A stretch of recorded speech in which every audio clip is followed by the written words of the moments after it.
in your yatra? Mayapurishvara Radha. No. Is It's up to you. If you want to, if you're willing to, you can what, chant. I'm confused about one thing. Every time I get a message from you, it says Maya. But now I'm looking at the screen, it says Radha. Please explain. My spiritual name is Mayapurishvara Radha. Your spiritual name, you have to send that to me so I can put it in my contacts, please. Okay, thank you. Otherwise, I'm called. So your parents gave you the name Maya? Right, they did. Okay. Well, you know, Russia is the land of sages, so. Well, where were you born? I was born in Kazakhstan. All right, so they know they have some tradition and history, even if they don't understand what we mean by that. Exactly. But to be the servant of Maya is the servant of Krishna's potency. So I am your servant. even at birth, they gave you that name. Look at that. Okay. Anyway, please, afterwards you'll send me your full spiritual name. Her name is Mayapurishvara Radha. Mayapur Ishwari Radha. Mayapur Ishwari Radha. Well, who gave you that name? My dad. Who? My dad. He gave you the full spiritual name. No. No, Mayapurishvara Chaitanya Radha, Chaitanya Chandacharan Prabhu. Well, it's a very nice name. Mayapur Ishwari Radha. Wow. Very nice. Okay. Well, we should chant Jai Radha Madhava because that's the morning song before a Bhagavatam class, always. Нам всегда нужно воспевать Джай Рада Мадхава, потому что это наша утренняя песня, которая предшествует Бхагаватам. We need to understand something about our meaning everyone's, Srila Prabhupada. He's not just his disciples, our Prabhupada. For 10,000 years, everyone will be saying, this is our Srila Prabhupada. Нам нужно кое-что понять о Шриле Прабхупаде. Это не то, чтобы Шрила Прабхупада, это наш Шрила Прабхупада, это относится к ученикам Шрилы Прабхупады. На ближайшие 10 тысяч лет все, кто принимают Шрилу Прабхупаду, они могут с твердостью говорить, это наш Шрила Прабхупада. Well, our Srila Prabhupada was sent from Goloka Vrindavan, Krishna Loka, into this universe. Наш Шрила Прабхупада, он был послан с самой Галоки Вриндавана, с Кришна Локи, в нашу материальную вселенную. In the first book Prabhupada wrote, called Easy Journey to Other Planets, and this message is also in the, of course, Bhagavatam and so on. But in the first book, he explained that wherever you appear, you take your birth or you appear, that place has a specific atmosphere, and your body is formed in order to see and act within that atmosphere. This is for every planet in the universe. В своей первой книге «Легкое путешествие на другие планеты» Шрила Прабхупада говорит о таком послании, которое он затем повторяет и в Шримад Бхагаватаме, и в других книгах. Он объясняет, что где бы ты ни родился, в этом месте, где ты родился, существует определенная своя специфическая атмосфера, и твое тело сформировано таким образом, чтобы ты все наблюдал и действовал согласно этой атмосфере. Это особенность, присущая любой планете. So we are born here on this Earth planet, and our gross senses and our subtle mind, intelligence, ego, everything is formed out of the Earth atmosphere. So we can function very nicely in a very, very limited way here on Earth only. Мы с вами рождены на этой планете Земля, и все наше грубое тело и тонкое тело, оно подогнано под эту атмосферу Земли, таким образом, чтобы мы с вами могли функционировать, каким-то ограниченным образом функционировать здесь. Our senses bring in impressions they're sorted in the mind, but ultimately our consciousness is limited by the body we occupy. Наши с вами чувства, они полны разных впечатлений, которые затем упорядочиваются в нашем уме. Но наше сознание, как бы то ни было, оно ограничивается именно этой землей, именно этим телом. I'm not talking about a devotee's consciousness, just an ordinary person's consciousness. Я сейчас не говорю о сознании преданных, я говорю о сознании обыкновенных людей. So within our consciousness, the senses that are part of this earth body, we cannot see into the realms of other planets. We can't even see because we don't have senses and mind and intelligence and bodies formed from that atmosphere. As an example, the moon has its own celestial atmosphere. We can't see that. We can't perceive that with our limited human state of consciousness. Например, в нашем сознании мы имеем с вами чувства, и эти чувства, они земные, согласно земному телу, которое мы с вами получили. И мы, согласно этим чувствам, не можем воспринимать, не можем видеть области других планет. Например, если мы возьмем Луну, Луна обладает своей небесной особенной атмосферой, которую мы не можем воспринимать или видеть своими чувствами, ограниченными человеческими чувствами. That is why when we observe the moon, or even send a spaceship, rocket ship, whatever you want to call it, and some humans try to walk on the surface of the moon, all they are seeing is through the limited human senses. So our consciousness just sees dirt and rock. We don't see the celestial atmosphere that actually exists on the moon. We cannot access that. Поэтому, когда мы с вами смотрим на Луну или отправляемся на Луну на своих космических кораблях, даже ходим на поверхности Луны, то все, что мы видим, это видим то, что позволяет нам видеть ограниченные человеческие чувства. Поэтому мы с вами видим там исключительно камни и грязь. Мы не наблюдаем, не воспринимаем ту небесную атмосферу, которая там царит. So, for example, we are reading in Srimad Bhagavatam the teachings of Sri Narada Muni to Maharaj or King Chitraketu. And Narada Muni was from Brahma Loka, but beyond that, he has a fully spiritual transcendental body. He can see everything. We can't even perceive him if he was in our room right now. Например, если мы с вами читаем со страниц Шримад Бхагаватам учение о Шри Нараде Муни, которым он делится с Читракету. И Нарада Муни – это житель Брахмалоки, он обладает трансцендентным телом, которое ему позволяет путешествовать даже за пределами Брахмалоки, и он может воспринимать все это, тогда как если он, например, явится в нашей комнате, не факт, что мы его даже вообще увидим. At the beginning of launching our Hare Krishna movement, I mean, we're celebrating the day of Prabhupada leaving on the Jaladuta to come to the West. So we're celebrating his launching of the Hare Krishna movement. So early in his establishing Sankirtan, the chanting of the Hare Krishna Mahamantra, at one time there was such a great kirtan very early when he was just starting this. And at the end, Prabhupada was crying and shaking in ecstasy. The devotees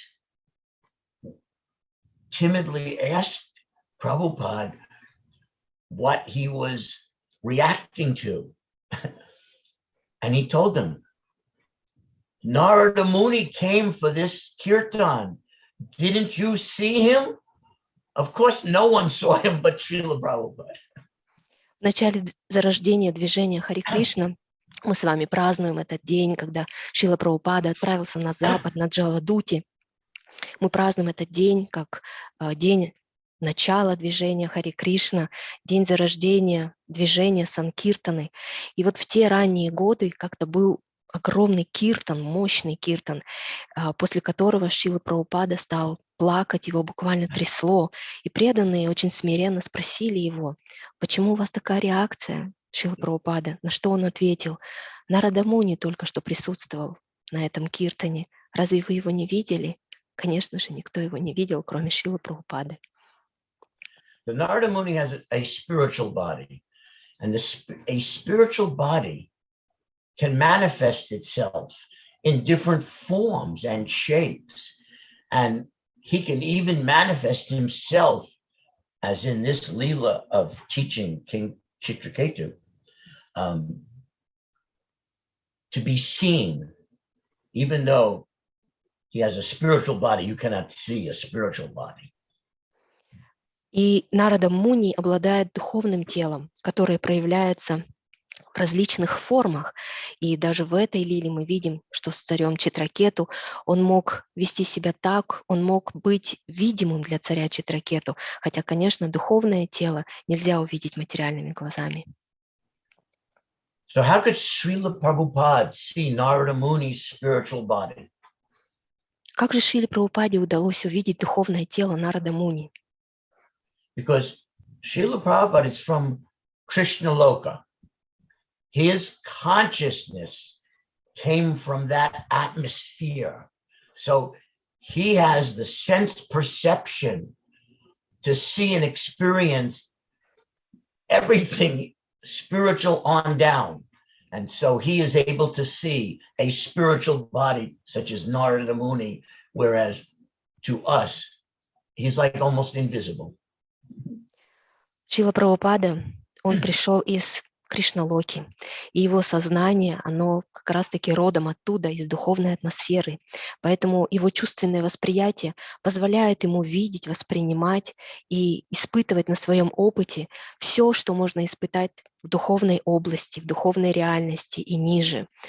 Поэтому он мог видеть вот это духовное тело Нарада Муни, тогда как мы с вами не обладаем такой способностью.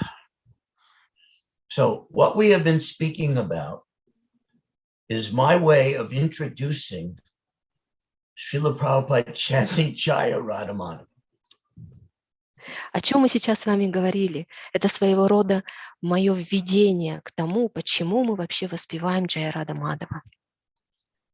We have film and video of Prabhupada chanting Jai Radha Madhava, and I was many times in the temple room where Prabhupada was chanting right in front of us. У нас есть фильм, есть видео, где Шрила Прабхупада воспевает Джая Рада Мадхава.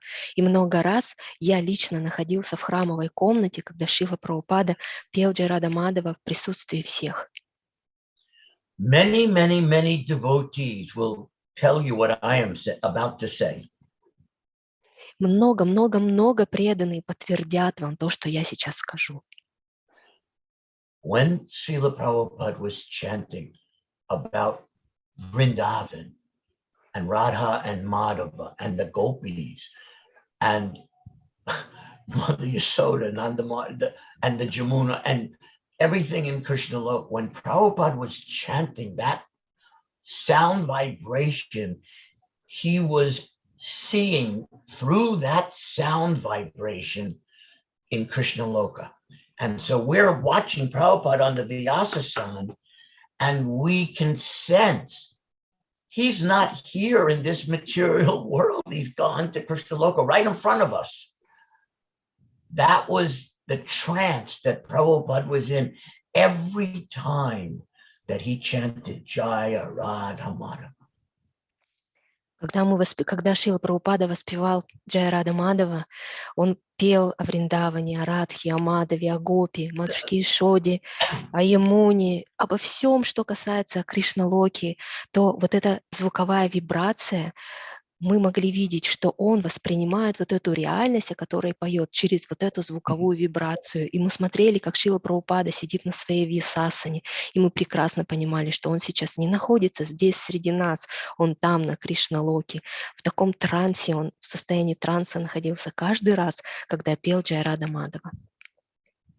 And sometimes, just for a moment, he would open his eyes to look out into the material realm, to look at us sitting there, to make sure we were all chanting and sitting nicely. And after looking at us, he would go back into his trance, go back to the spiritual world. So we would see this coming out of that atmosphere to look at us and then going back.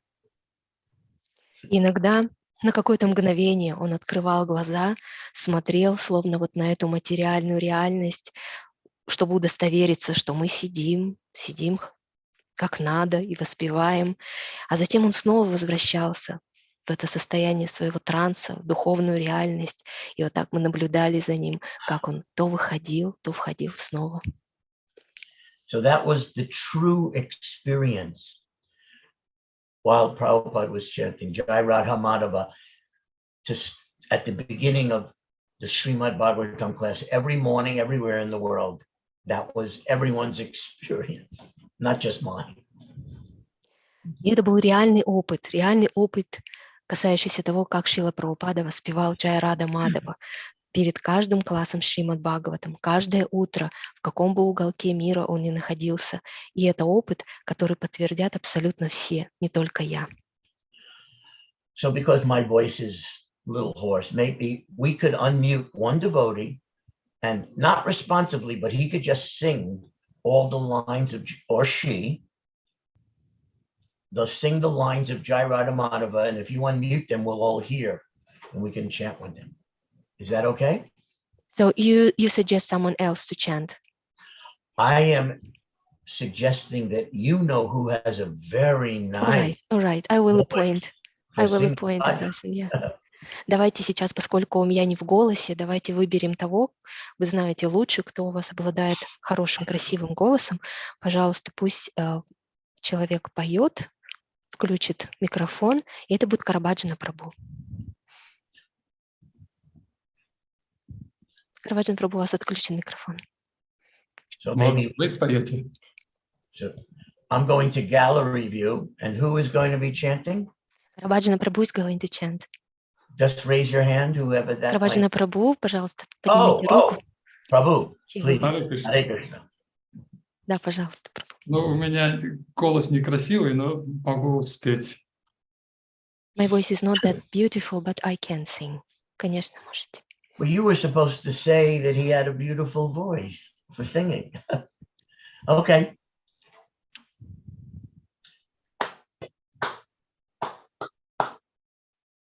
Jaya Radha Madhava Kunja Bihari Jaya Radha Madhava Kunja Bihari Gopi Jana Vallabha Giribaradhari Gopi Jana Vallabha Giribaradhari Yashodanandana Raja Jana Randana Yashodanandana Raja Jana Randana Yamuna Tirana Chari Yamuna Tirana Chari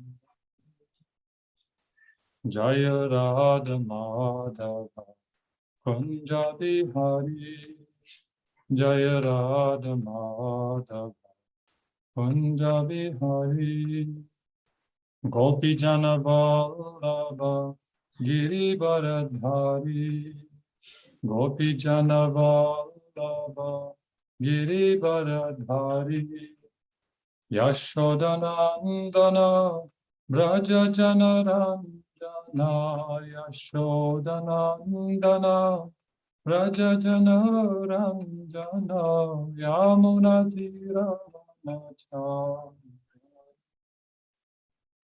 Yamuna Tiravana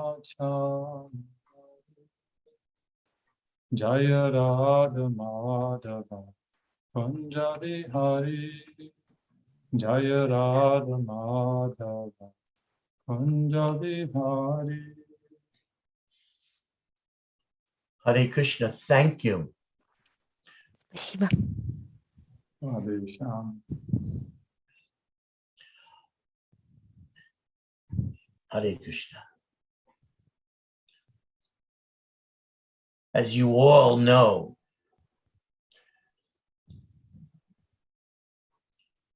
Krishna's spiritual potencies and powers, he has invested all infinitely ever expanding spiritual potencies in each and every holy name, because he expands himself into that name with all his potencies, all his devotees, the whole spirit, it's all there. Now for us,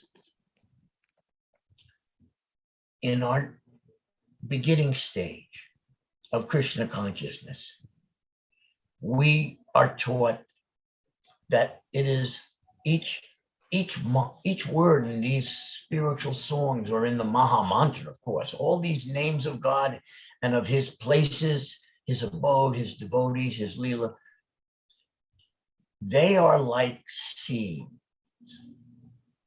The entire spiritual world is inside that seed, waiting for us to water it and protect it from weeds and let it grow as the Bhakti Lata Bija.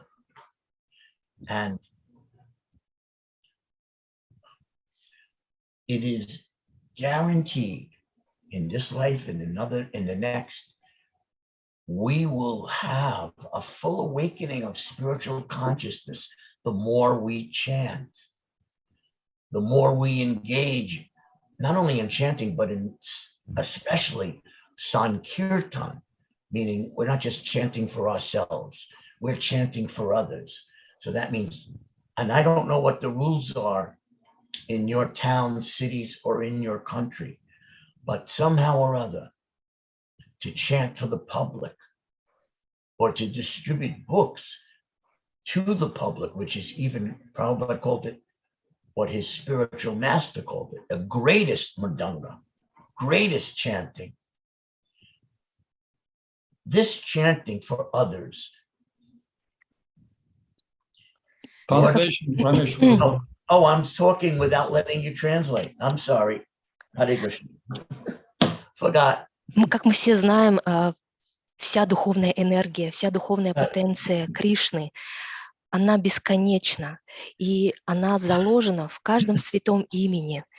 И поскольку Кришна распространяет себя именно вот в этих святых звуках своих имен, поэтому мы с вами, находясь в этом начальном состоянии сознания Кришны, мы должны с вами воспринимать каждое слово в этих духовных песнях, и в частности в Маха-мантре, как проявление обители, лил, всех тех личностей, которые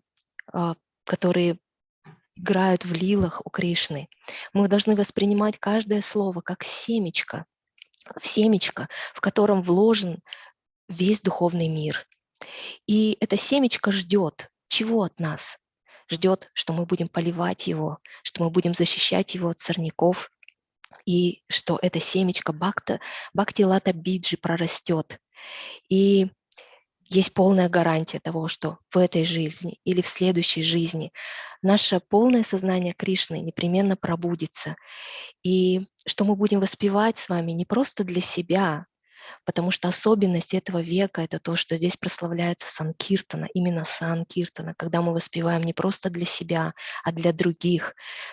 Я не знаю, каковы правила в вашем городе, в вашей стране, что у вас позволено, но прославляется именно воспевание в обществе, распространение книг в обществе, как приветствует это Шрила Прабхупада. И как говорит учитель Шрилы Прабхупады, в это и есть самое великое, самое громкое мриданга. When Lord Chaitanya was in his years of his Antya Lila, when he was immersing himself in the deepest spiritual emotions of Radha. This is beyond, no soul can experience Mahabhav. We can experience Bhav. Lord Chaitanya was immersed in Mahabhav, and in that emotion, he composed 8 verses. And in the first one, he describes that going on Sankirtan awakens spiritual knowledge, spiritual realizations. It's how you get out of the bodily concept of life. It is, he called it, the life and soul of transcendental knowledge. So, Когда Господь Чайтанья был в тех годах, на которые приходится его антия-лила, он был погружен в самые глубочайшие духовные эмоции радхи, которые испытывает радха. Это не те эмоции, которые мы с вами можем испытать, это эмоции махабхавы. Мы с вами можем испытать бхаву, но в тех эмоциях, именно находясь, он написал свои знаменитые 8 стихов, первый из которых описывает санкиртану, как она пробуждается, как санкиртана пробуждает духовное знание, духовное осознание, и как с помощью санкиртаны человек может выйти из телесной концепции жизни, и что санкиртана — это и есть жизнь и душа трансцендентного знания. so you're reading the 6th canto, chapter 15, and then soon you'll be reading chapter 16. These 2 chapters are the most compacted transcendental knowledge to free us from material existence, from the bodily conception of life. These 2 chapters, there's no better chapters that explain the bodily concept of life and how the soul would reincarnate forever, eternally, if it doesn't get out of the bodily concept of life. These 2 chapters are so deep, so wonderful. Мы с вами сегодня читаем 6-ю песнь, 15-ю главу, и далее последует 16-я глава. Вот эти 2 главы Шримад Бхагаватам представляют собой самую компактную, более всего в них заложено трансцендентное знание, которое позволяет живому существу высвободиться из материальной концепции жизни, из материального мира. Пожалуй, нет других глав Шримад Бхагаватам, где бы настолько ярко описывалось телесной концепции жизни и как мы с вами можем вечно воплощаться в этих бесконечных живых телах живых существ вечно, если не выйдем из этой материальной концепции жизни. So this is the greatest spiritual education in these chapters for our understanding. But beyond understanding is realization. So we will understand this knowledge if we study it very carefully. And then if we go on Sankirtan, we will have realizations about this knowledge. В этих 2 главах заложено величайшее духовное образование. Но помимо самого образования, понимания, должна быть у человека, у преданного, реализация, практическая реализация. Поэтому благодаря изучению мы с вами получаем понимание. Благодаря Санкиртане мы можем получить непосредственную реализацию этих знаний. So today we're reading what? Text 16? Okay. Сегодня мы читаем 16-й текст. Om Namo Bhagavate Vasudevaya. Om Namo Bhagavate Vasudevaya. Om Namo Bhagavate Vasudevaya. So we have asked if you could screen share the text and purport in your language. Давайте продемонстрируем экран, чтобы Thank все you. преданные могли увидеть текст. All right. Thank you. All right. So Спасибо. we will read first the Sanskrit, one line at a time.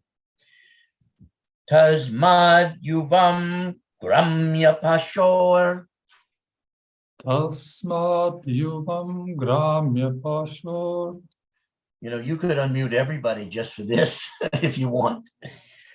Mama Muda Diya Prabhu Mama modha diyah prabho. Ande Tamasi Magnasya Ande tamasi magnasya. Jnana Deepa Udiryatam.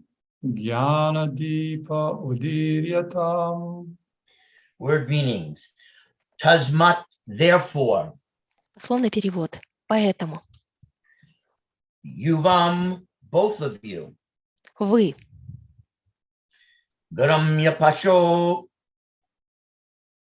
of an animal. A животного, hog, pig, or dog. животного такого, как собака или свинья. So this is King Chitraketu describing himself. to Здесь Narada. Здесь Yeah. Читракету описывает самого себя, Наради Муни. Mama, me. Меня, Mudhadiya, who am very foolish, due to having no spiritual knowledge. неразумного, лишенного духовного знания. Prabhu, O my two lords, О владыки, Ande, in blind, в непроглядной Tamasi, darkness, тьме, Magnasya, of one who is absorbed, утонувшего, Jnana Deepa, the torchlight of knowledge, светильник знания, Udiryatam, let it be ignited. да будет зажжен. So after describing himself to have the lowest consciousness of an animal, he's praising these two lords who can, by association with them, the torch of spiritual knowledge can be ignited within him. Сначала царь Читракету описывает свое сознание как нижайшее сознание нижайшего животного, а затем обращается с просьбой, мольбой к этим двум святым о том, чтобы они с помощью факела знания зажгли в нем духовное сознание. So this is the most important part of this verse, these last words. Jnana Deepa Udiryatam, the Jnana Deepa, the torch of knowledge, Udiryatam, let it be ignited. That's what happens when you associate with advanced devotees, spiritually realized devotees. Вот эти две последних фразы в этом стихе самые важные. Гьяна Дипа, Удирья там, пусть да будет зажжен светильник знания. Именно это происходит тогда, когда мы начинаем общаться с духовно просветленными личностями. Translation and then purport by Srila Prabhupada. Translation. Because you are great personalities, you can give me real knowledge. I am as foolish as a village animal, like a pig or dog, because I am merged in the darkness of ignorance. Therefore, please ignite the torch of knowledge to save me. Перевод и комментарий Шрилы Прабхупады. Перевод. И так как вы из их числа, вы способны дать мне истинное знание. Блуждая во тьме невежества, я стал глуп, как деревенское животное, какая-нибудь собака или свинья. Пожалуйста, спасите меня, озарив мой путь светильником знания. So we'll start reading the purport. This is the way to receive knowledge. One must submit oneself at the lotus feet of great personalities who can actually deliver transcendental knowledge. It is therefore said, Tasmad Gurum Prapadyita Jigyashu Shreya Uttamam, quote, one who is inquisitive to understand the highest goal and benefit of life must approach a bona fide spiritual master and surrender unto him, end quote. Only one who is actually eager to receive knowledge, to eradicate the darkness of ignorance, is eligible to approach a guru or spiritual master. Комментарий. Чтобы обрести знание, нужно припасть к лотосным стопам великих святых, которые способны наделить трансцендентным знанием других.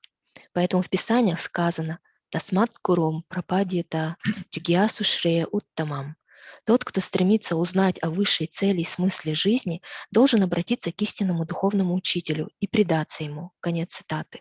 Получить милость гуру может только тот, кто всем сердцем желает обрести знание и желание выйти из тьмы неведения на свет. The guru should not be approached for material benefits. One should not approach a guru just to cure some disease or receive some miraculous benefit. This is not the way to approach the guru. Tad vijnanartham. One should approach the guru to understand the transcendental science of spiritual life. Unfortunately, in this age of Kali, there are many bogus gurus who display magic to their disciples, and many foolish disciples want to see such magic for material benefits. These disciples are not interested in pursuing spiritual life to save themselves from the darkness of ignorance. У гуру нельзя просить материальных благословений, исцеления или какого-нибудь другого чуда. Татвигьянартхам. Идти к гуру нужно за тем, чтобы постичь науку духовной жизни. К несчастью, в век Кали появилось множество лже-гуру, которые, показывая разные фокусы, собирают толпы учеников, надеющихся чудесным образом обрести материальные блага. Такие ученики не стремятся к духовной жизни и не желают избавиться от своего невежества. It is said, Om Agyan Timirandasya Gyananjana Shalakaya Chakshurun Militanjena Tasmai Shri Gurave Namaha. Quote, I was born in the darkest ignorance, and my spiritual master opened my eyes with the torch of knowledge. I offer my respectful obeisances unto him, end quote. This gives the definition of the guru. Everyone is in the darkness of ignorance. Therefore, everyone needs to be enlightened with transcendental knowledge. One who enlightens his disciple and saves him from rotting in the darkness of ignorance in this material world is a true guru. В шастрах сказано, цитата, «Я был рожден во тьме неведения, но мой духовный учитель открыл мне глаза, озарив мой путь факелом знания. Я в глубоком почтении склоняюсь перед ним». Конец цитаты. Это определение истинного гуру. Люди страдают в невежестве, и каждый из них нуждается в трансцендентном знании. Тот, кто способен дать своему ученику такое знание и спасти его от прозябания во тьме невежества, и есть истинный гуру. Thank you. And thank you for the sweet spirit. Спасибо, что поделились стихом. So I'm not going to reveal or give away the amazing parts of this Leela that are yet to come. That way you can be surprised when you read them, especially the end of this chapter and in the next chapter. This is beyond anything that anyone in the Western world can even imagine what's about to happen. Я не буду сейчас раскрывать всего повествования, которое нас ждет, особенно в конце этой главы и особенно в начале следующей главы. Это просто не вмещается ни в какое воображение западного человека. But I want to repeat what we just read. When Srila Prabhupada was preparing to leave us, he established how there were going to be initiations to continue connecting devotees to our sampradaya. Я хочу сейчас лишь повторить то, что мы с вами прочитали. Когда Шрила Прабхупада готовился к тому, чтобы покинуть нас, и объяснял нам весь процесс инициации, который позволяет соединить людей с нашей сампрадаей, I was one of the devotees named to give initiation in that first group. And our group, it was very new, and we were not fully realized souls. And so we misunderstood many things about a pure devotee guru or a Madhyamadikari guru. Both are approved in the Shastra.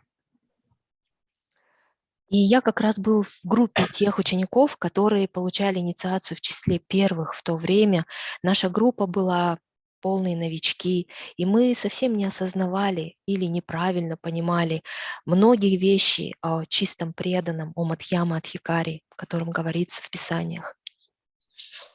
In 1979, I think, or 80, I was working with our BBT devotees, the writers and the editors, and we went through all of Srila Prabhupada's books, looking for any quotes, references that can someone be a guru who's not yet an Uttamadikari or a fully realized pure devotee?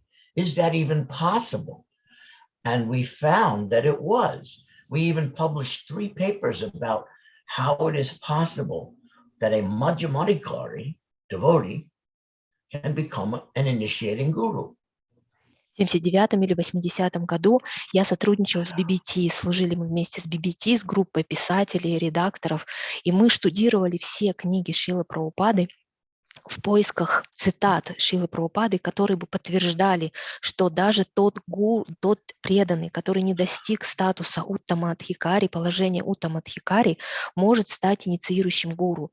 И мы нашли эти цитаты и даже опубликовали 3 работы на эту тему, которые подтверждают, что преданный уровня Мадхьяма Адхикари правомочен, может стать инициирующим гуру. I have had some realization in this department, in this area. And my realization is very simple.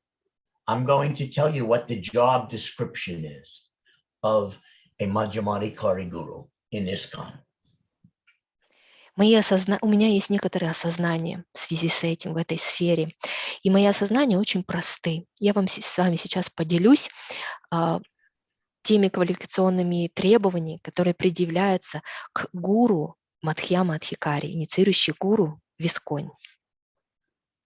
The job description is that a Madhyamadikari guru set a personal example of loving Prabhupada, of following Prabhupada at every moment, and of teaching every devotee to love Prabhupada and to accept Prabhupada as your ultimate Siksha Guru and to follow him and to love him at every moment.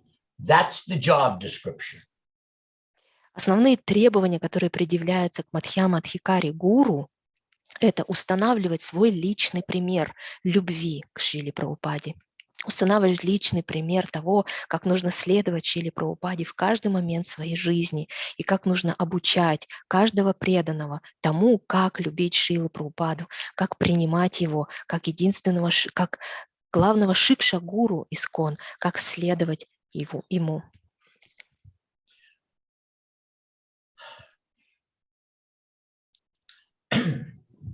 And it's not just because Srila Prabhupada is a pure devotee, Uttamadikari. It's not just because he's from Krishna Loka. We're not. He is from Krishna Loka, sent into this universe. It's not even for that, but it's even more than that. И это не только потому, что Шрила Прабхупада – это чистый преданный, Уттама Адхикари. Это не только потому, что он послан к нам из Кришна-локи. Не только поэтому. Prabhupada, our Srila Prabhupada, A.C. Bhaktivedanta Swami Srila Prabhupada, is Shaktavesha avatar of a guru, a representative of Lord Nityananda, of Lord Balaram. Шрила Прабхупада, наш Шрила Прабхупада, Аче Бхактивиданта с вами Прабхупада, это Шактивеша Аватара, представитель Господа Нитянанды, Господа Баларамы. He was specifically empowered by Krishna himself to be able to put the highest Vedic truths in the form of published books that would become the law books for humanity for 10,000 years. Шрила Прабхупада был уполномочен самим Кришной, который вложил высочайшую ведическую истину в те философские книги, которые Шрила Прабхупада опубликовал и которые станут сводом законов религии на ближайшие 10 тысяч лет. We are all encouraged to write books, write our realizations, and many of our senior devotees, even our gurus, have written books. But I want to tell you, as the original BBT trustee that published Prabhupada's original books, manuscripts, what the difference is. There's a difference. Нам всем с вами рекомендуется писать книги. Старшие преданные пишут книги, гуру пишут книги, но те книги, которые опубликованы были BBT в те ранние годы, манускрипты Шрилы Прабхупады, есть некая разница между тем, что печатается сейчас, и между тем, что печатали тогда. Earlier, we were describing how Srila Prabhupada carries with him at all times the atmosphere of Krishna Lok. He's living in Krishna Lok when he appears before us. Ранее мы описывали с вами то, как Шрила Прабхупада, где бы он ни появлялся, он неизменно нес с собой атмосферу Кришна-локи. But writing these words, delivering the sounds of the Vedic truths in the form of these translations and purports and classes, for this, Srila Prabhupada would enter into a trance, a meditative trance. Но для того, чтобы писать те слова, которые Шрила Прабхупада писал, чтобы облекать эти слова в звуковую ведическую истину, которую он нес в своих классах, в стихах и в комментариях, Шрила Прабхупаде необходимо было вступать в некоторое состояние транса, впадать. Srila Prabhupada would take rest at 10 o'clock at night, and then he would wake up around midnight and chant rounds and begin translating when everyone else is sleeping. Шрила Прабхупада отходил ко сну примерно в 10 часов, затем в полночь примерно просыпался, воспевал свои круги и приступал к переводу, в то время, когда все мирно спали. He did this in privacy because with no distractions in this Krishna Loka atmosphere that he was living in, he would speak the words out loud after he would speak them to Krishna, and back and forth. He would present, or Krishna would guide him, how to present the text and the purport, the message of the highest truths of bhakti, how to present it in the best way. And for that, there was conversations between Prabhupada and Krishna, and then he would speak the vibrations that became his books. Он это делал в уединении, чтобы его ничто не отвлекало от этой атмосферы Кришна-локи, в которую он был погружен. И те слова, которые он произносил затем вслух, это были те слова, которыми он обменивался с Кришной. И Кришна именно руководил им и помогал ему облечь эти слова в текст, в то послание, послание высочайшей истины, и облечь их идеальным образом. То есть происходил вот этот разговор между Шрила Прабхупадой и Кришной, прежде чем Шрила Прабхупада облекал эти мысли в звуковую вибрацию в виде своих текстов и книг. Living in New Dwarka, that's Los Angeles temple. Other than 26 Second Avenue in New York, where Prabhupada went to start this ISKCON, there's no place in the Western world that he spent more time other than 26 Second Avenue than in New Dwarka Temple in Los Angeles. In all the places in the Western world. Во всем западном мире не найдется других двух мест, где бы Шрила Прабхупада проводил больше времени. Больше всего времени он проводил на 26-й авеню в Нью-Йорке и в Нью-Дварака, в храме Лос-Анджелеса. And 2 times he let me in his room while he was translating his books, while he was speaking these divine sounds. И дважды за все это время он позволил мне войти в свою комнату, когда он переводил, когда он наговаривал вот эти божественные звуки. And one of those times, Yadubara and Vishaka, these are great devotees, they were also with me. And the reason Prabhupada allowed us is he wanted to show just once, and they were filming, what it's like when he is writing these books.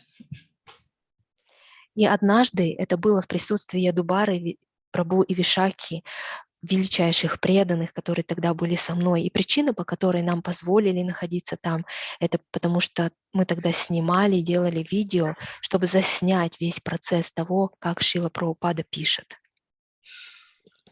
In January 1977, I was Srila Prabhupada's traveling secretary. So I lived with him and sometimes even slept in the same room. And at that month, we were attending this big Kumbh Mela festival in India. And we were in a tent. It was very cold. And we had this gas-fueled space heater. And it was very windy. And it kept blowing out. So normally Prabhupada would send me to sleep, send everyone to sleep while he writes. But for those 10 days at Kumbh Mela, I had to stay up the whole time lighting that gas heater over and over and over and over again because it was so cold, so that Prabhupada would be a little more comfortable while he was translating. So I was like invisible, just lighting this thing, and Prabhupada was sitting there dictating and speaking his books. I got to observe this. В январе 1977 года я был личным секретарем Шрилы Прабхупады во время его путешествий. То есть я жил вместе с ним, я буквально иногда спал вместе с ним в одной комнате. И в этот месяц мы участвовали на Кумбх-меле, на фестивале в Индии. И мы находились в этом тенте, и там было очень холодно. Отопление было газовое, с помощью газовой горелки, и был страшный ветер. Обычно Шрила Прабхупада отправлял нас спать в то время, когда он работал, переводил. Но в этот раз я не пошел спать, я все это время тоже бодрствовал, чтобы держать эту горелку в рабочем состоянии, чтобы Шриле Прабхупаде не было так холодно, чтобы было более или менее комфортные условия для него. То есть я был такой невидимка, слуга, в то время как Шрила Прабхупада наговаривал свои тексты, и я имел возможность наблюдать за этим. So in our limited consciousness, of course, I did not have the eyes to see or the ears to hear Prabhupada talking to Krishna. But in my own way, watching Prabhupada, I could tell this is not just someone thinking on his own. Something was happening. I could just, like what Jai Radhamadava chanting, we could just sense something is happening. We can't see it, but Prabhupada's in another place. So it was exactly like that, watching him translate. Конечно же, у меня было достаточно ограниченное сознание, тогда не было ушей, не было глаз, которые бы позволили воспринять Шрилу Прабхупаду, его беседу с Кришной. Но поверьте, просто наблюдать за тем, как это делал Шрила Прабхупада, я могу с уверенностью сказать, что в этот момент что-то происходило, что-то похожее с тем, что происходило во время воспевания Шрилы Прабхупады и Джайрада Мадава. То, что мы не могли видеть нашими физическими глазами, но мы понимали, что Шрила Прабхупада сейчас находится не в этом месте, он где-то в другом месте.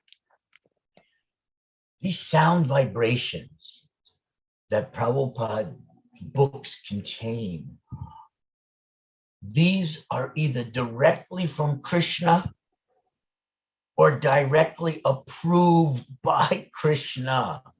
And that is why Srila Prabhupada's books are to be considered as non-different from Krishna himself.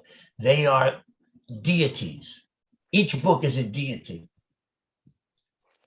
Вот эта звуковая вибрация, которая изложена в книгах Шрилы Прабхупады, она является либо прямым сообщением, прямым посланием от Кришны, или то, что уполномочено, то, что утверждено, согласовано с Кришной. Поэтому книги Шрилы Прабхупады не отличны от самого Кришны, они являются божествами. In 1975, from June to August, we were doing a 2-month marathon at the BBT, you know this, to publish 17 books in 2 months. В 1975 году, как вы знаете, с июня по август у нас был 2-месячный марафон в BBT по выпуску 17 томов. So one day at the end of June or early July, and we were not sleeping, we were barely eating. I mean, this was a real renunciation marathon. So one day I went to Srila Prabhupada and asked him, Prabhupada, these press devotees, we had about 50 devotees working on this, artists and composers and typesetters and photographers and editors. And so I said, Srila Prabhupada, I want to tell the press devotees, what category of devotional service are we engaged in during this marathon while we're working on your books? Is it Shravanam? Is it Kirtanam? What's the category? И однажды в конце июня или в начале августа мы вообще в то время не спали и едва ели. Это был такой марафон отречения для нас. Я подошел к Шриле Прабхупаде и спросил: Шрила Прабхупада, вот мы 50 преданных примерно художники, фотографы, редакторы, писатели, мы все участвуем в этом марафоне, и мне бы хотелось сказать преданным нашей редакции, в какого рода преданном служении мы заняты сейчас, какая категория преданного служения это, Шраваном или Киртаном, что это? Srila Prabhupada told me that all the work that we are doing to produce his book, all of it, including painting for it, every part of what we're doing is in the category of deity worship. Шрила Прабхупада ответил, что вся работа, которой мы занимаемся для того, чтобы выпустить эти книги, включая рисунки в них, относится к категории поклонения божествам. Just like before the deity doors open, the pujaris are decorating, and behind the scenes they have made clothing and they've collected flowers, all the work that they do for deity worship just before the deities appear. So that's what we were doing, working on his books. Это подобно тому, как пуджари, до того, как открываются занавес, и мы можем лицезреть божества, до этому предстоит огромная работа, которую пуджари проделывают. Они собирают цветы, они украшают, наряжают божества. И подобно этому, всю эту работу, прежде чем мир мог лицезреть эти книги, мы проделали. And just like when the pujaris are finished, the deity doors open and the deities appear to present themselves to us. So similarly, when the books are actually printed and given to the devotees to distribute, to read and to distribute, the category of devotional service changes from deity worship to Shravanam Kirtanam. И так же, как пуджари, после того, как он завершил... Prabhupada said that to me. И Прабхупада сказал, он продолжил, так же, как пуджари, они заканчивают свое служение, затем открывается занавес, и все могут лицезреть божества, а также и книги, после того, как они напечатаны, они передаются преданным, чтобы те могли прочитать и распространять их. И после этого, в этот момент, само служение из категории поклонения божествам переходит в новую категорию Шраванам и Киртанам. I'm going to tell a quick Prabhupada story. Some of you may have heard of this devotee. His name was Surabhi. Surabhi was a devotee before he became a devotee, he was an architect. And when he became a devotee, he became a transcendental architect. And he designed the Krishna Balaram Mandir. And then he designed and oversaw the beautiful temple and hotel of Hare Krishna Land in Juhu Beach in Mumbai. That whole complex he designed. So that's Surabhi, a good friend of mine. Поделюсь короткой историей о моем хорошем друге. Наверняка вы слышали, может быть, эту историю о Сурабхи Прабху, который является архитектором. До того, как он стал преданным, он был архитектором, а затем, как стал преданным, он стал трансцендентным архитектором, по проекту которого был возведен Кришна Баларам Мандир, а затем и очень красивый комплекс, храмовый комплекс в Джуху, Мумбаи.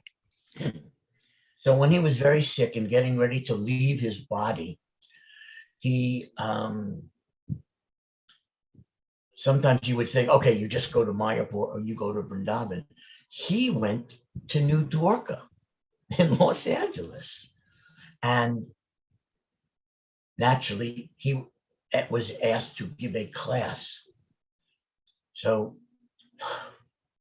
he's sitting on the asana where the speaker sits. The deity doors were open. He's looking at Rukmini and Dwarkadish, and he started crying. И он очень сильно заболел, и вот буквально уже собирался оставить свое тело. И обычно в такие моменты мы говорим, надо поехать в Майяпур или во Вриндаван. Однако он поехал в Нью-Двараку, в Лос-Анджелес. Его попросили там дать класс, и он сидит на асане. Тут открываются божества, и он смотрит на божества Рукмини и Дваракадиш и плачет. This was his first visit to New Dwarka in his life. За всю жизнь это был его первый визит в Нью-Двараку. And when he composed himself, he was speaking in a faltering voice that he owes his entire spiritual life and his entire relationship to Srila Prabhupada to our Rukmini and Dwarkadish deities. И когда он более-менее пришел в чувство, он дрожащим голосом стал признаваться о том, что всей своей духовной жизнью и всеми своими отношениями со Шрилой Прабхупадой он обязан именно вот этим божествам Рукмини и Дваракадиш. So how is that possible? He's had a whole life of service to Prabhupada, built these great temples, and he's sitting here looking at Rukmini and Dwarkadish saying he owes everything to them, and he's never seen them before. How is this possible? Как это возможно, что вся его духовная жизнь, все то великое служение, которое он совершил по строительству огромных храмовых комплексов, что всему этому он обязан этим божествам, которые он даже никогда не видел.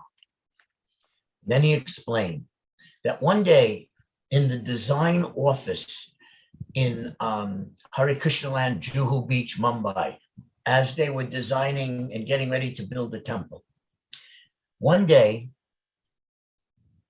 Prabhupada came in, as Prabhupada liked to look at every detail of everything. So Prabhupada came in and they started talking. И он объяснил, Сурабхи Прабху объяснил, в чем дело. Однажды, когда он находился в департаменте проектирования в храме Джуху в Мумбаи, Шрила Прабхупада пришел туда, и, как водится, он всегда вдавался в большие подробности, в самые такие детальные подробности, и у них завязалась беседа. And Srila Prabhupada started telling Surabhi how he came to engage him in designing these temples. И Шрила Прабхупада начал говорить, начал рассказывать Сурабхи о том, как ему вообще пришла идея о том, чтобы вовлечь Сурабхи в строительство этих храмов. And Surabhi was, of course, amazed to hear this. He wanted to hear this. He was from Europe and met Prabhupada in India, and Prabhupada's about to tell him how Prabhupada selected him to do this service. Конечно же, Сурабхи был очень поражен и был впечатлен вот этой историей. Он сам был из Европы, встретил Шрилу Прабхупаду в Индии, и ему хотелось, конечно, узнать о том, как выбор пал на него. And Srila Prabhupada said that many years ago, many years before, he had already pictured the design of the great temple of Hare Krishna Land in Juhu Beach in Mumbai. He had pictured it, and he was in New Dwarka, sitting on his Vyasasan. So when Prabhupada sat there, he would chant Jai Radha Madhava, give class, and so on. While he was sitting there, none of us would ever know this, but Prabhupada was talking to Rukmini and Dwarkadish, describing, this is New Dwarka. I am going to build this type of temple right here for you. And Prabhupada's having a conversation with our deities right in front of us, which no one knew was going on. Шрила Прабхупада поделился, он сказал, что много лет назад у него в голове возник проект вот этого великого храма в Джуху, а он тогда находился в Нью-Двараке. Он сидел на Вьясасане, пропел Джая Рада Мадхава, был класс Шримад Бхагаватам, и мы все там сидели, но никто не знал, что происходило в голове, в сердце у Шрилы Прабхупады. А оказывается, Шрила Прабхупада в это время беседовал с божествами, с Рукмини и Дваракадишем. Он говорил, рассказывал им о том, какой бы он хотел построить грандиозный храм для них здесь, а мы сидели прямо там, но ничего не знали, ничего не видели. And Srila Prabhupada told him that there was an argument. He got into an argument with the deity, with Lord Dwarkadish. He got into an argument with Krishna. И Шрила Прабхупада сказал Сурабхи, что в этот момент между божествами и Шрила Прабхупадой завязался спор между Шрила Прабхупадой и Господом Дваракадишем, самим Кришной. As he's offering this great temple to Lord Dwarkadish, my deity, my worshipful deity, was telling Prabhupada, no, I do not want you to build it for me here. And Prabhupada said, this is my world headquarters in the Western world. I want to build it for you here. And Lord Dwarkadish is saying to Prabhupada, no, you will build this for me in Bombay on land we don't even own yet, the Hare Krishna land of Juhu Beach. We were still in a battle to own it. And Lord Dwarkadish is telling Prabhupada, you will build it for me there, not here. And they're arguing. In the middle of И a Bhagavatam class, they're having this argument that none of us knew about. И Шрила Прабхупада говорит, что я предложу тебе, мой Господь, вот этот храм здесь, прямо перед тобой. И тут Господь Дваракадиш говорит Шриле Прабхупаде: нет, я не хочу этого, я не хочу, чтобы ты строил этот храм здесь. И Шрила Прабхупада говорит, спорит, ну, это вообще-то место, которое является штабом, моим штабом здесь, на Западе. А Господь Дваракадиш говорит: нет, ты построишь этот храм в Бомбее, на земле Хари Кришна Ленд. Эта земля тогда еще не была нашей, у нас была просто битва тогда за эту землю. И Господь говорит: нет, ты построишь ее именно там, не здесь. И представьте себе, вот этот спор происходит прямо посреди класса Шримад Бхагаватам.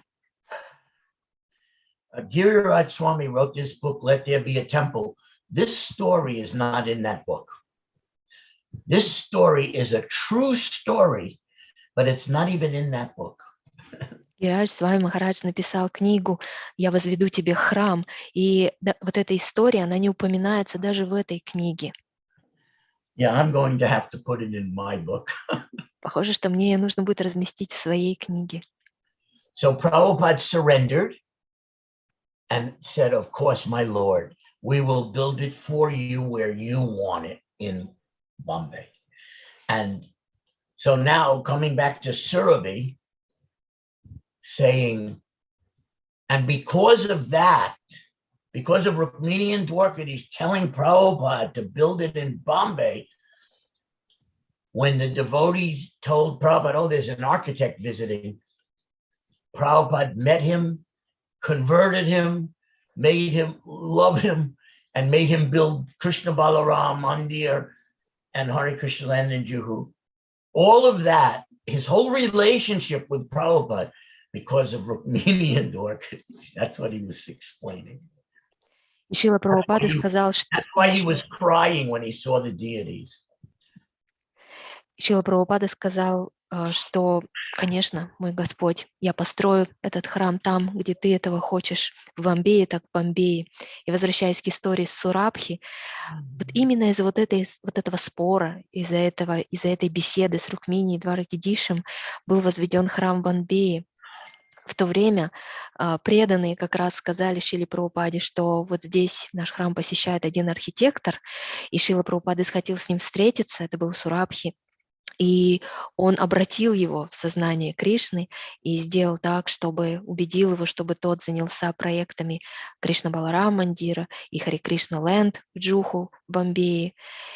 То есть вот эта вся история произошла, и она стала как раз-таки причиной слез Сурабхи, когда тот увидел божества.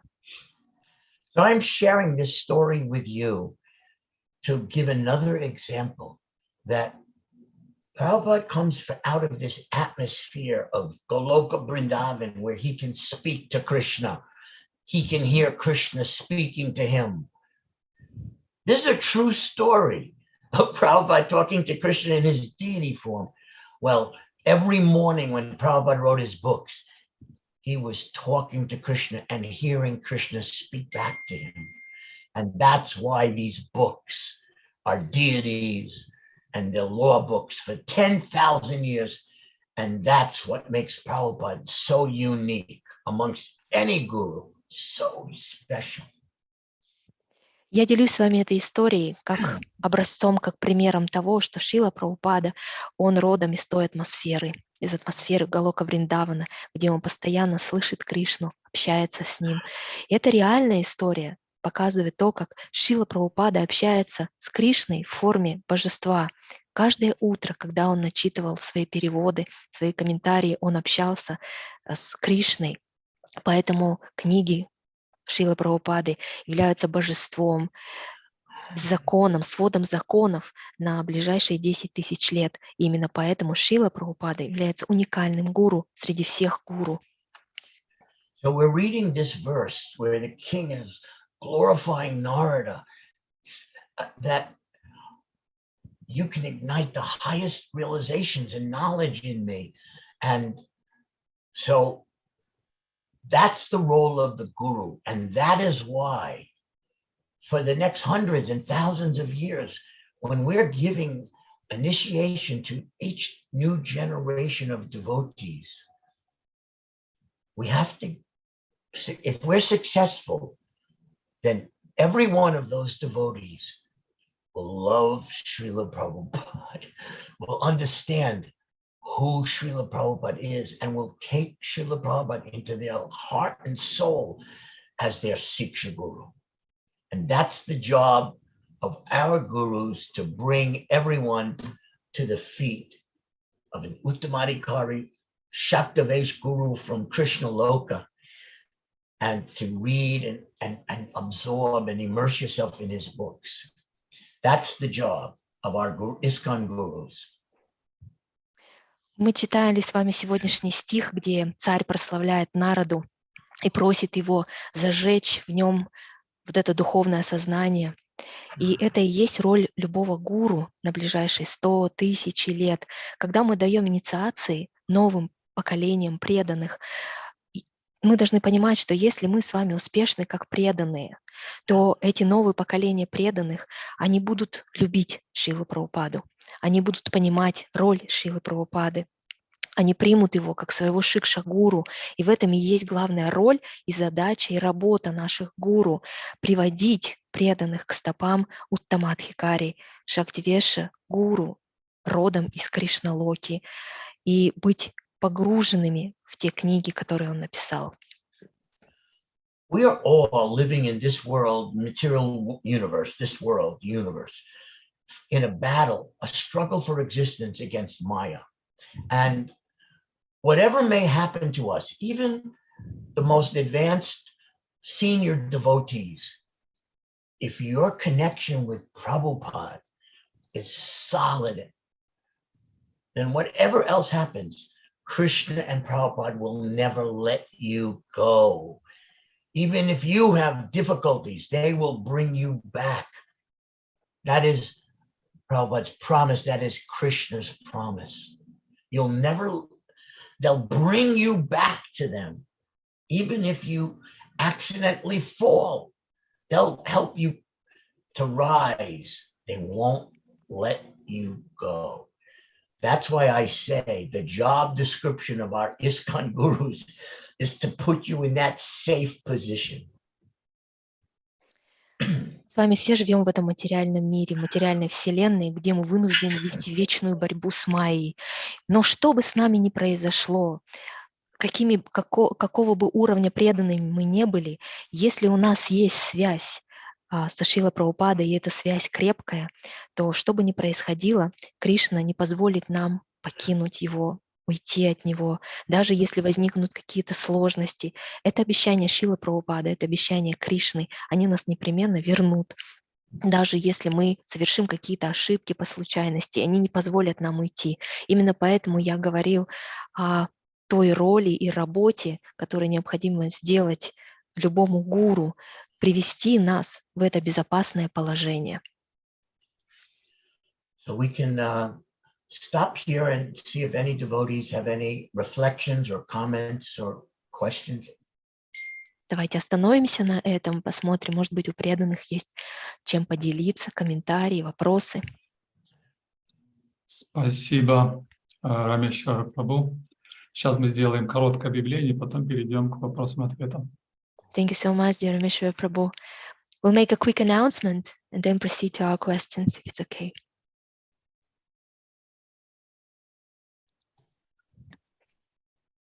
Пожалуйста. Можете рапорт сами сделать. Дорогие преданные, если вы смотрите нас в Zoom, пожалуйста, поднимайте руки. Кто хочет задать вопрос или поделиться осознаниями, мы вам включим микрофон. А те, кто смотрит нас в YouTube, пожалуйста, пройдите по ссылке, которая размещена внизу под видео ejvaragi.info. Можете там оставить свои вопросы. Those who watch us on Zoom, dear devotees, feel free to raise your hand. We will unmute you for your questions. If you watch us on YouTube, please follow the link under the video, ejvaragi.info, where you will find the instructions how you can leave your questions. Or maybe chat, or even if you turn your camera on and you don't see the button for raising a hand, you can raise your hand and we'll see you raising your hand. Да, даже если вы просто включите свои видео и поднимете руку, мы вас вычислим и включим вам микрофон. Мгм. Первым мы сейчас дадим возможность задать вопрос Анатолию. Анатолий является лидером преданных в Корее, Южной Корее. Анатолий присоединился к нашему движению в начале 90-х годов. Он сам родом из Казахстана, и он мой очень близкий друг. Пожалуйста. We'll give the floor to Anatoly Prabhu. Anatoly is a leader amongst devotees in South Korea. He joined our movement back in 1990s, and he is born in Kazakhstan, and he's a very good friend of mine.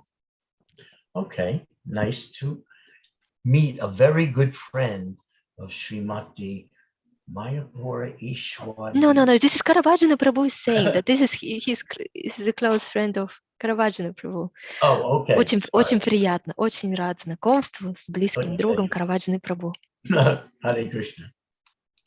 Hare Krishna, Ramesvara Prabhu, please accept my humble obeisances, all glories to Srila Prabhupada. Jai Prabhupada. Могу я говорить по-русски или по-английски надо? Без разницы. Лучше по-русски. Как вам удобнее? Как удобнее. Ramesvara Prabhu,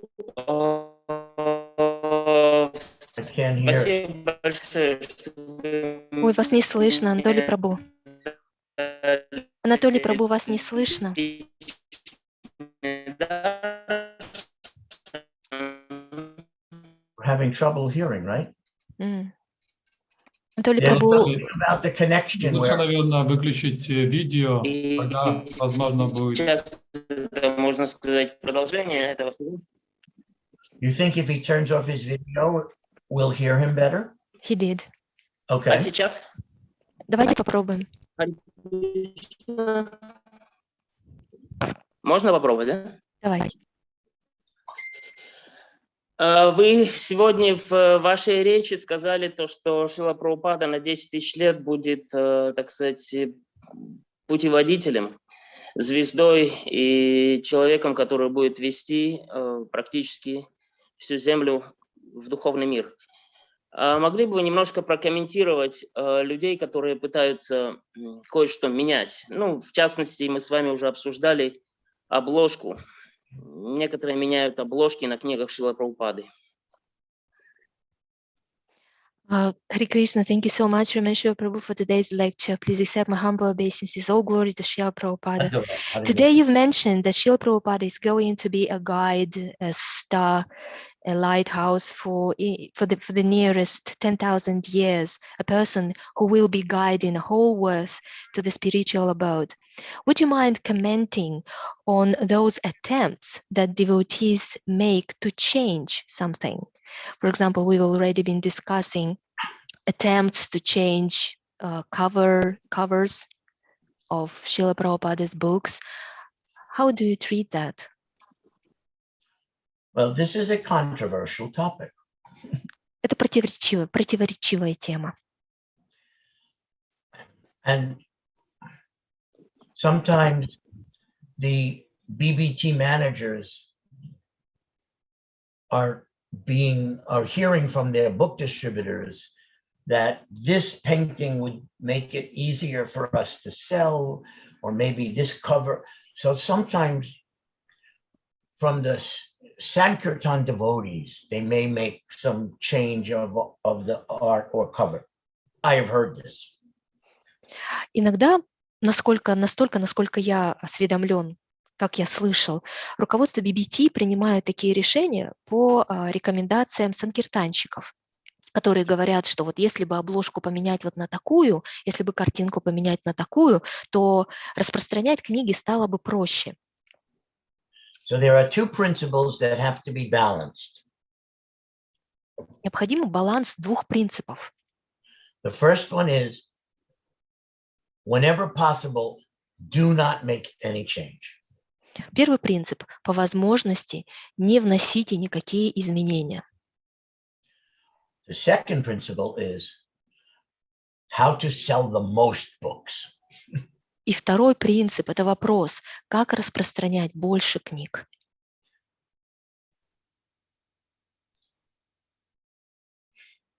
If the message, the actual sound, the words of Prabhupada are not being changed, then sometimes if they change the size of the book or reduce the number of paintings in the book, well, it hurts my heart. If that helps to sell more books,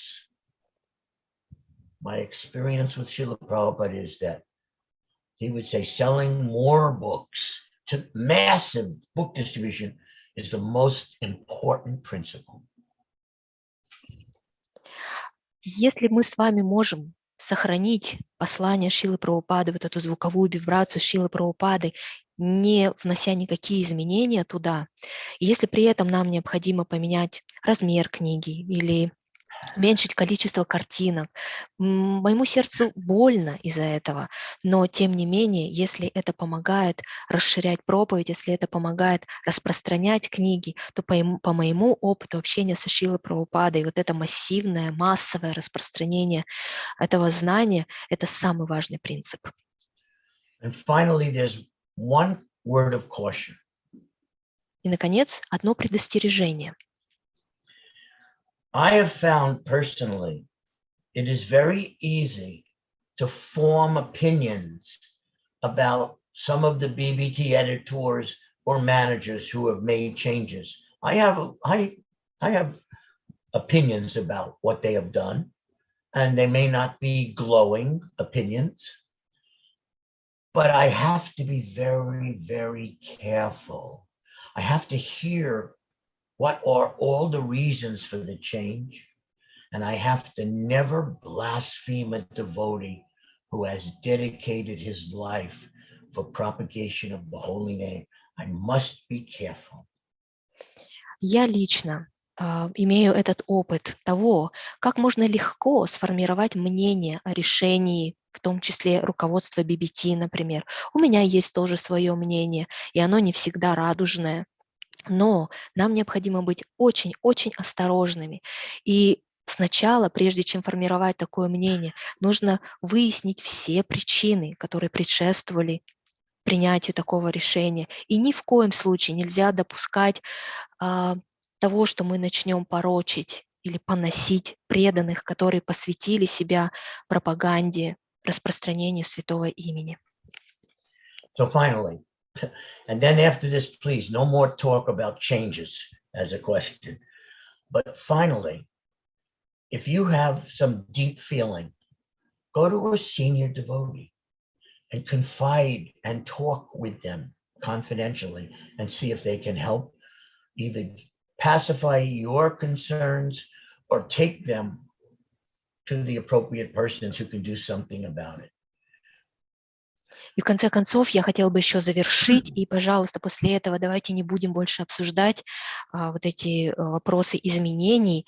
Если у вас возникло вот это ощущение, какое-то глубокое чувство, вы тронуты глубоко, обратитесь к своим старшим преданным, поговорите, поделитесь с ними в сокровенной беседе и посмотрите, смогут ли они вас, может быть, успокоить, или, может быть, этот вопрос они донесут до более высокого руководства. Hare Krishna. Some other comment or question? Есть ли еще комментарии, вопросы?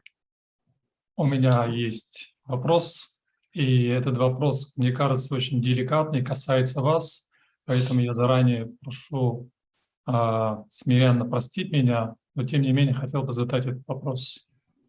I have a question, it's quite a delicate question, refers to your life, so therefore I'm asking humbly to apologize me. No. Anything I can explain, I will. Все, что в моих силах объяснить, я объясню. Спасибо большое. Thank you so much.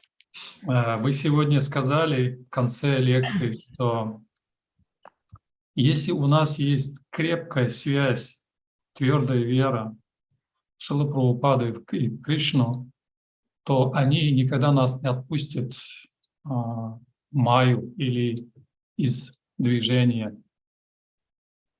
You've mentioned today by the end of the lecture that as long as we have a solid connection with Srila Prabhupada and Krishna will not let us go out of the movement. They will not let us go into the hands of Maya. И также вы в начале лекции сказали, что Шрила Прабхупада утвердил список тех, кто будут продолжать парампару и давать посвящение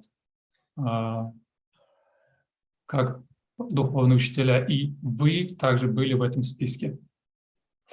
Also, but early in this lecture, you've mentioned that Srila Prabhupada, while leaving his body, he was giving his recommendations on the list of those devotees who might be recommended as initiating gurus to continue our parampara, and you've been mentioned in that list as well. И я хотел бы попросить вас немножко поделиться, поскольку мы вас знаем, мы вас слышали из этих историй, героических историй, когда вы за 2 месяца издали 16 томов Чайтанья Чаритамриты, но хотелось бы знать больше. Также я отрывками слышал, что вы занимались какое-то время недвижимостью, бизнесом. И вот вы могли бы поделиться, как Кришна и Шрила Прабхупада не отпустил вас, и как они всегда заботились о вас. Спасибо большое. Would you mind answering or clarifying? We all heard a lot about those heroic service that you were involved in while publishing 16 volumes of Chaitanya Charitamrita in those 2 months. And you've also been engaged in some real estate business. Could you please share how, over these long years, Srila Prabhupada and Krishna were supporting you and were not letting you go?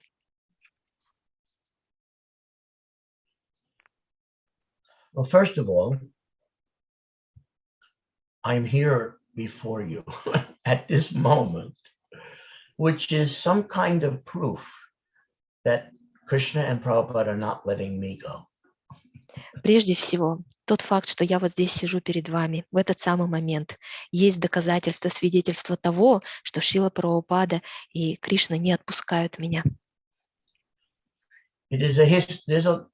There's a long history, but for 10 years after Prabhupada's disappearance, our senior devotees in our movement, whether they were GBC or gurus or senior devotees, had made a very unfortunate mistake. Это очень длинная история, но спустя в течение 10 лет после ухода Шрилы Прабхупады наши старшие преданные, включая членов GBC и гуру, они допустили грубую ошибку. We thought that because most of references about a spiritual master describe that spiritual master is pure devotee, Uttamadhikari. So we thought that simply by Prabhupada's order, naming some devotees to do this service, that they would become pure devotees. I felt that was artificial. Like we use a phrase in America, rubber stamp, not real, just a artificial label. И мы в то время полагали, что мы читали о духовном учителе, о его описании, что это Уттамадхикари, что это чистый преданный. И мы наивно полагали, что просто благодаря приказу Шрилы Прабхупады мы автоматически можем стать вот такими чистыми преданными. Мое мнение об этом, что это было несколько искусственно, как мы в Америке говорим, что это была такая ложная, фальшивая печать. So after 10 years, I did not see a way that this was going to change, but I didn't believe in it. And it made me feel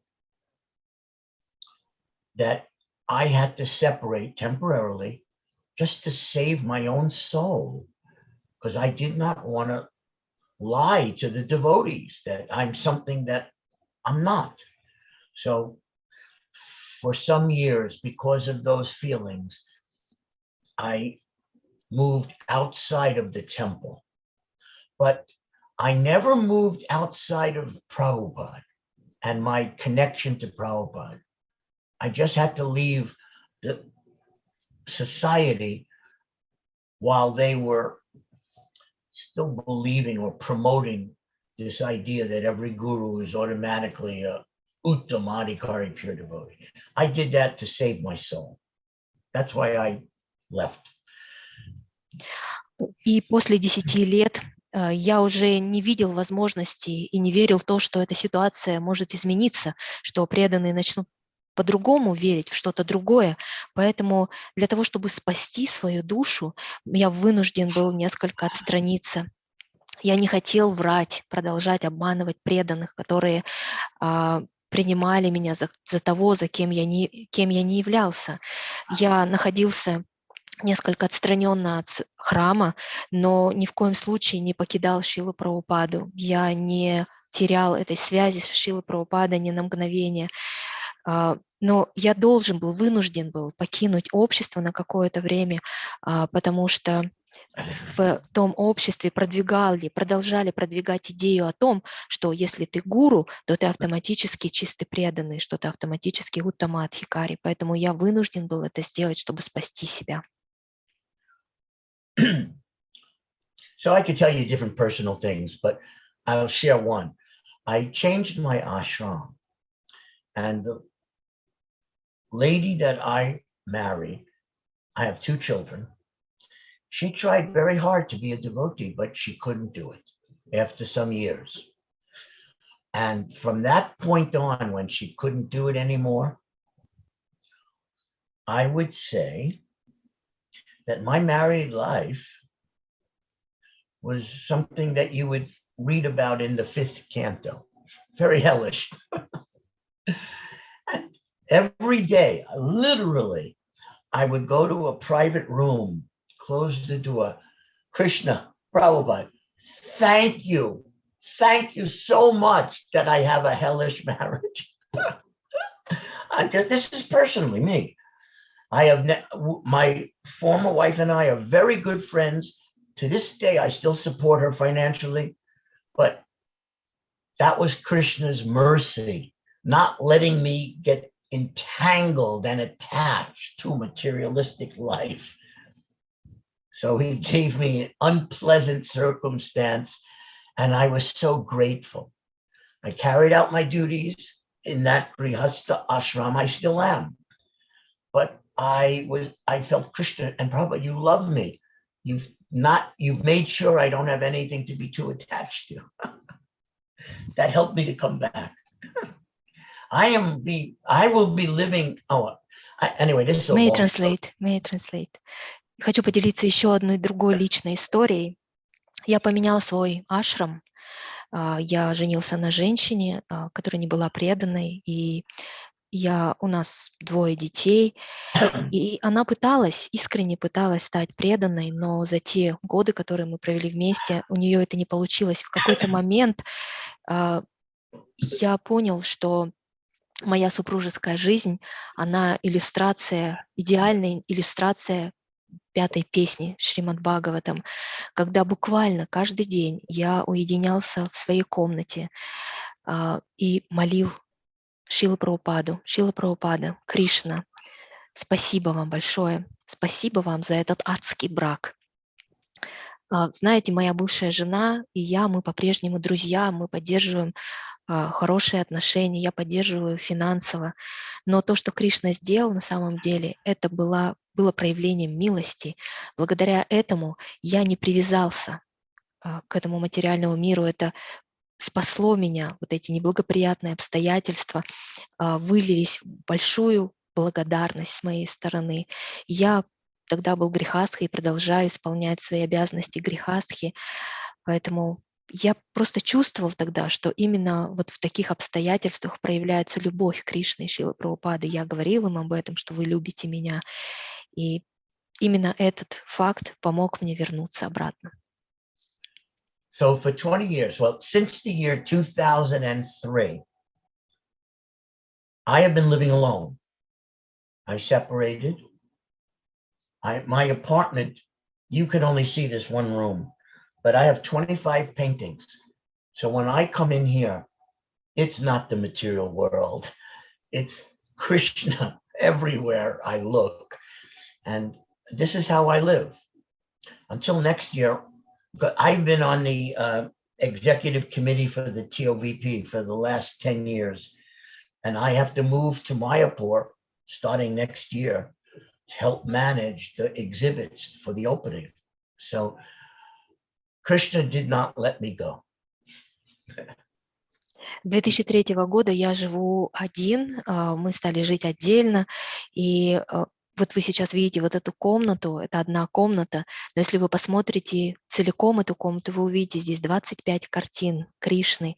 Я никогда здесь не бываю один, здесь эта комната переполнена энергией духовного мира.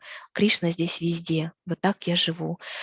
И последние 10 лет я был членом исполнительного комитета TOVP, и на следующий год я поеду в Майяпур для того, чтобы курировать выставочную деятельность комплекса, храмового комплекса в Майяпуре. То есть, видите, Кришна не оставляет меня, он не позволяет мне уйти. I'm exactly like a soul in a vast ocean, treading water, and every now and then, great souls like you, all of you, give me, out of your mercy and compassion on me, this lowly soul, you ask me to speak something about Prabhupada. That's like throwing me a lifeline to someone drowning in an ocean. You have saved me just by giving me the chance to talk about Prabhupada. And I'm so grateful to all of you. And I bow at your feet over and over for any opportunity for service. Thank you. I mean that. I mean that. Every time someone lets me give a class, they're saving me. Thank you.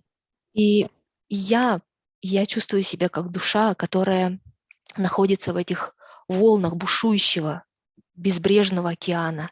И каждый раз, когда великие души, подобные вам, всем вам, из своей милости, из своего сострадания, вы просите меня поговорить о Шриле Прабхупаде, я расцениваю это как то, что вы мне бросаете спасательную веревку. Вы буквально спасаете меня, потому что позволяете мне говорить о Шриле Прабхупаде. Я кланяюсь перед вами. Я в большом долгу перед вами. Огромная вам благодарность. Я действительно говорю это от чистого сердца. I have a prayer that I pray every day, that in my coming births,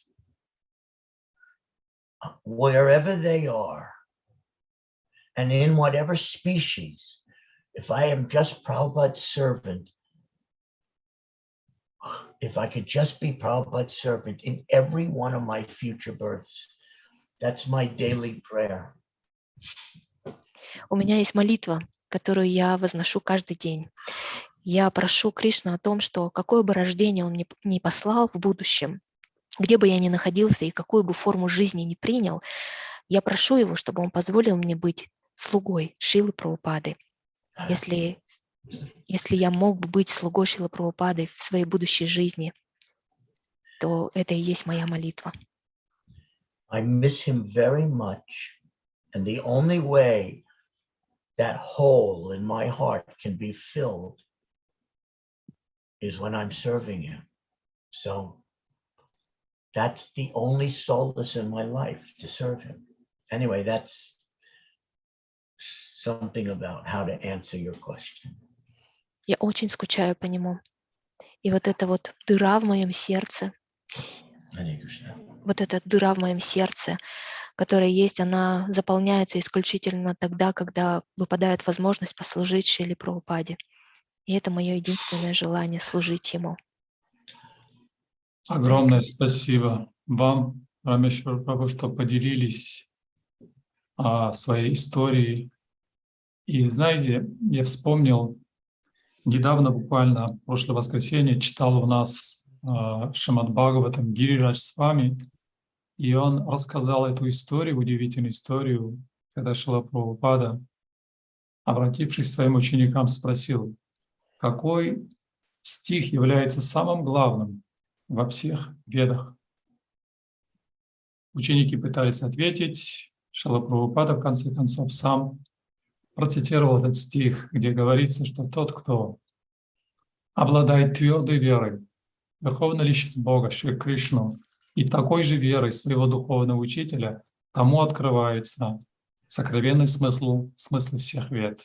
И мне кажется, вы как раз-таки являетесь таким вот примером, обладающим твердой верой в своего духовного учителя и Шри Кришну. Поэтому они всегда с вами. Спасибо за это. Thank you so much, Ramesvara Prabhu, for sharing so intimate, so personal stories. While you were talking, I remembered a story that Giriraja Swami Maharaj shared with us last Sunday. He shared that wonderful story when Srila Prabhupada asked disciples, what is the key verse throughout all Vedic scriptures? And the disciples of Srila Prabhupada were guessing, trying to guess, and Srila Prabhupada finally gave an answer. He said, this is the verse where it is said that the one who has a firm faith in Krishna and his spiritual master, to this kind of person, all the meaning, all the essence of Vedic wisdom will be disclosed. And for me, you are such a personality, such an example of a devotee who has a firm faith in his spiritual teacher, and therefore. И поэтому, что вы сказали в конце? Я уже потеряла вас. Поэтому мы видим, что Кришна, лотос-стопа Кришны и духовный учитель всегда вместе с вами. Therefore, we can see you by the lotus feet of your spiritual master and Krishna. Спасибо большое. Я, к сожалению, должен буду... Мои надо не переводить. Я должен буду извиниться перед теми, кто поднимал руку, поскольку сейчас у Рамешвари Прабху почти 12 ночи. Поэтому, наверное, мы здесь остановимся. We should stop here, Rameshwara Prabhu, because it's almost 12. There was one devotee whose hand was up, though. У одного преданного была поднята рука. We did not call on that devotee. He should be given it whatever he wants to say. Давайте позволим ему высказаться. So one more. Пожалуйста, Радачара Прабху. Харе Кришна, спасибо большое за лекцию, за возможность задать вопрос. Рамешвара Прабху, я хотел, у меня был один вопрос, но в процессе того, как вы рассказывали, я хотел еще уточнение одно сделать. Можете сказать, вот эта любовь к Шриле Прабхупаде, она через годы уже больше стала проявляться, либо же вы полюбили Шрилу Прабхупаду именно в тот момент, когда вы с ним могли общаться лично? То есть как это зарождалось в вашем сердце? Hare Krishna, thank you so much, Rameshwara Prabhu, for the lecture and for the opportunity to ask a question. My question refers to that love that you have taught Srila Prabhupada. What kind of love is that? When, how was it? Where does it come from? Has it been developed through the years, after many years of practicing, or has it been strong enough in those? Has it already been strong enough in those years when you were serving Srila Prabhupada? The first part of that was he asked about. Say the first part that he was asking. The love of your love towards Srila Prabhupada. Well, did it take you years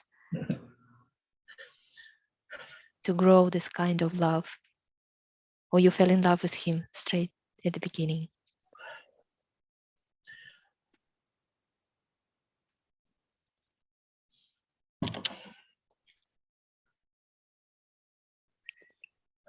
I had been searching, and as in my teenage life, for a guru. I had tried many different paths. And when I finally met Prabhupada's devotees, and they gave me Prabhupada's words, I just received some causeless mercy. In my heart, Krishna was letting me know, yes, this is true. This is real. And so I was able to surrender and feel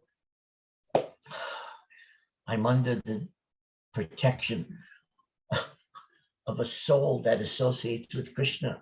Krishna's real ambassador. I think I fell in love with Prabhupada from the very beginning.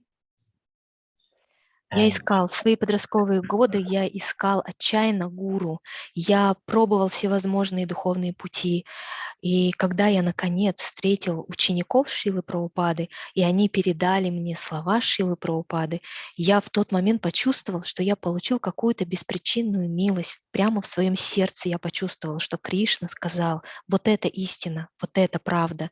И я в тот момент предался и почувствовал себя под защитой души, которая общается непосредственно с Богом, с Кришной. Я почувствовал, что это и есть посол самого Кришны. То есть, да, можно сказать, что я влюбился, я полюбил Шрилу Прабхупаду с самого начала. so I have been a devotee since 1970. So that's 52 years now. And after this number of years, I can tell you that my understanding and appreciation for Prabhupada is just increasing all the time. What he did, it's so superhuman. And with the passing of time, I appreciate it even more, how no one else could have done this. I just find that will happen to all of us with the passing of time. Our appreciation for Prabhupada and Krishna and Lord Chaitanya and this movement and these books, it will just keep growing deeper, and we'll be more and more amazed and more ecstatic and more in awe. This will happen to every one of us. And the beauty of Krishna consciousness is it never stops. The next moment, the next day, the next year, it'll be even better, more realizations. And even if you stumble, you'll be able to pick yourself back up. You will. And for those, let's say someone stumbles Let me translate first. and Okay? doesn't pick themselves up in this life, they'll immediately pick themselves up in the next. Я был преданным с 1970-х годов, то есть на сегодняшний день это уже 52 года. И спустя эти все годы я вам могу сказать, что мое понимание и моя признательность, благодарность Шриле Прабхупаде, она только расширяется и углубляется. Признательность за то, что он вообще сделал, какое-то внечеловеческое, суперчеловеческое. И с течением времени я понимаю, что он сделал то, что не под силу вообще никому. И эта признательность, это чувство, которое обязательно, непременно разделите вы все со временем. Вот эту признательность и Шриле Прабхупаде, и Кришне, и Господу Чайтанье, и движению, книгам. Эта признательность будет только расширяться и углубляться. Она будет более экстатичной, в ней будет больше почтения, больше восхищения, потому что красота сознания Кришны, она никогда не прекращается. Она все увеличивается, она увеличивается с каждым днем. Все больше мы получаем осознаний. И даже если мы спотыкаемся на нашем пути, у нас всегда есть возможность подняться в этой жизни и в следующей. Krishna has unlimited potencies, and amongst all of his potencies, the greatest potency is bhakti. It is filled with love and knowledge and bliss. And the nature of bhakti is it's always expanding. And all the characteristics of bhakti, the knowledge keeps expanding, the love keeps expanding, the bliss keeps expanding. That is the nature of bhakti. This ocean of bhakti, Prabhupada has brought to us. And we are swimming in this ocean every day. Кришна обладает безграничными энергиями. И самая великая из всех этих энергий – это бхакти, потому что оно наполнено любовью, знанием, блаженством. И природа бхакти такова, что она постоянно расширяется. И поэтому все ее составляющие, и любовь, и знание, и блаженство, оно тоже растет. Такова природа бхакти. Поэтому этот океан бхакти – это то, чем поделился с нами Шрила Прабхупада. Мы с вами имеем возможность плавать в этом океане бхакти ежедневно. So I can tell you personally, after this lifetime that I have had, all I want is, and this may sound very selfish, all I want is more. I want more service to Prabhupada, more Sankirtan, more whatever pleases him.